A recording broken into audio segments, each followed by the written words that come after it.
Hello friends, welcome to my channel and Skoshiki here again. Do you remember how we heard of stories as children or read stories where it talked of some sage, some rishi, some muni who lived for hundreds of years of age? And at the time we thought that, well, it is all imagination. But it is not so. Let's see what these yogis were doing differently. I mean, of course, they were doing so many things, but let's pay attention to their eating habits. It is the rule in Indian spirituality or Hinduism that those who become yogi, they have to, or they who become sannyasi or who leave their home, they have to live in a certain manner.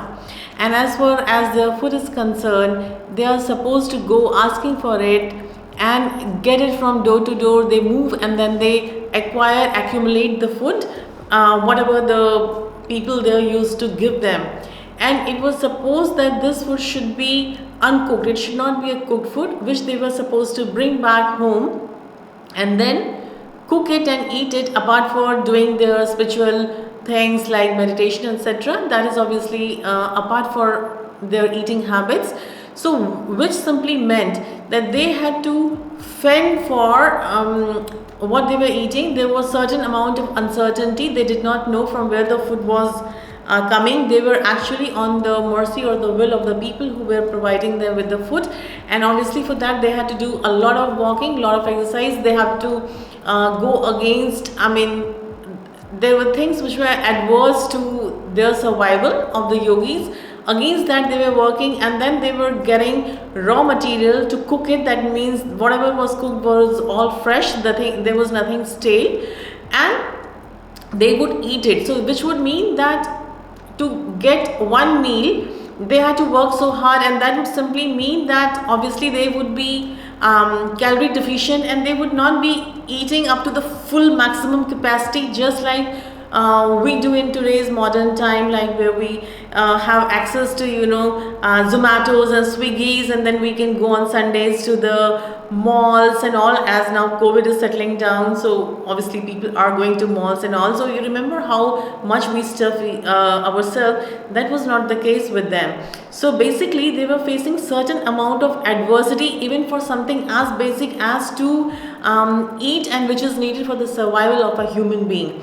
And you will be surprised to know that scientists now in various big centers like Harvard, they have come up with the theory that fasting actually increases your longevity.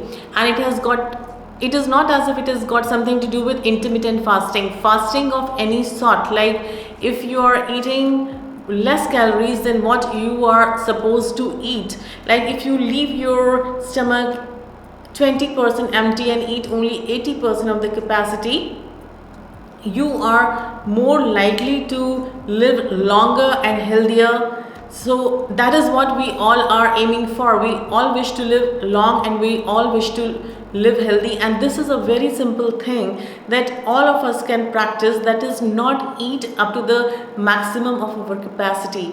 And the science behind fasting increasing the longevity is very simple. It is said that when you are eating to less of your capacity, the longevity genes in our body is triggered. They feel that there is certain amount of adversity which is against the survival of the body, and the body tries to respond to that adversity by prolonging the life.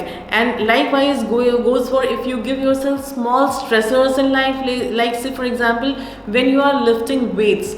So obviously it's an exercise, that way obviously your health is taken care of, but the associated theory is that when you are lifting weight, then again you have to you are not in the comfort, right? You have to do some amount of action which is taking you out of your comfort zone. Or if you take shower with a ice cold water, that also again is something which is adversity. So what it is hypothesized is that small stressors in life are mandatory, which make our genes resilient, that makes our body resilient, and that increases the overall life of the people. And it is not a joke. It is thought that the average age of human species would become like the longevity would become cross 100 years of age in near future, and fasting is one of the simplest ways. So what are you thinking for next time you are eating to you full of your capacity, or if you're having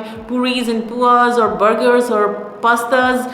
Just have a look, think that whether you want to stuff yourself and lead a shorter and healthier life, or whether you would like to eat slightly less and be healthier and live longer. I of course would like to live longer, see my grandchildren and children and great grandchildren, and of course I wish to enjoy my life fully, and that is why I have cut down quite substantially on the calories that I consume. Of course, not to say that I'm not malnourished. I still say that what minerals and vitamins and protein etc I'm taking, but of course you can cut down on your calories, which are like empty calories, which are like superfluous carbohydrates, so one can take care of all those things.